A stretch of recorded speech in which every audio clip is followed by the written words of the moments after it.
First stop Rashfield. I was amazed at the size of the logs Andy was preparing for carving. Does he really need that size of wood, or does he enjoy playing with big machines?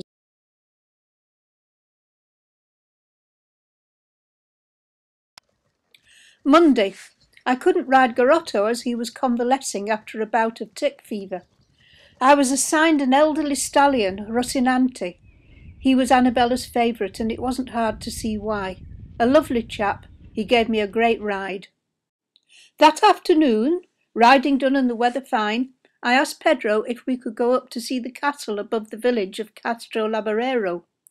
With an occasional hand from Pedro and my trusty walking stick, I made it up the steep, rocky path. 300 metres above the village, Castello de Castro Laboreiro dates back to the 900s.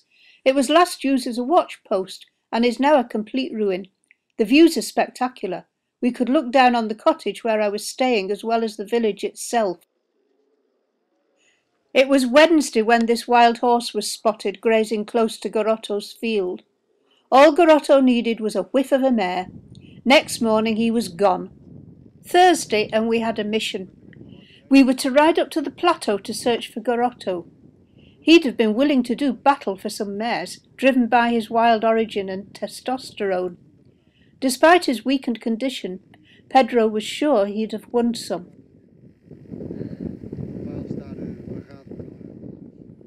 We usually rode with a few dogs for protection. A wild stallion might see our mounts as a challenge. We'd left the dogs at home this time, as they'd have got in the way of catching Garrotto. This stallion checked us out, but chose to leave us alone. The local Cochena cattle that graze alongside the wild horses are no threat. They're not wild, and even the bulls ignore us as we ride by. Later that day we took the 4x4 to search further afield. Garranos are an ancient breed, thought to be progenitors of Lusitanos and Andalusians. Sadly, their purity is challenged by the increasing number of feral horses among them.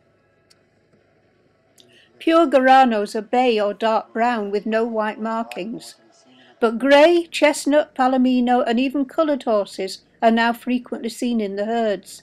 Many bays and browns have white on their faces and legs.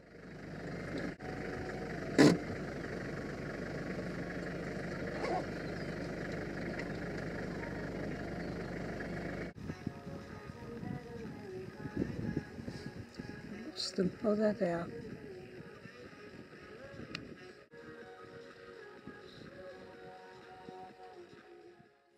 The 4x4 hadn't fared well on the rocky tracks. One of the tyres had been a temporary replacement after a puncture. This wasn't an off-road tyre. By the time we'd finished, it was shredded. Friday was damp and drizzly, so we went sightseeing across a mountain pass where I'd never been before. The scenery was spectacular. Rocky mountains, a church and a mountain village with terraced fields. But the best surprise of all was a herd of Garranos that we saw, almost pure. There was just one palomino among them. On the way home, Pedro drove up to the plateau in hope of finding Garrotto. I didn't think we'd a chance in the fog, but we did find him. Of course, when he saw us, he melted back into the mist. Soon after, we found him following the car. He'd been bitten and kicked by the stallions he'd fought, and he was thin, having just got over tick fever and spent 2 days trying to steal some mares. He was tied to the 4x4 to be towed slowly home. Pedro trains his horses to be led behind a car just for this kind of situation.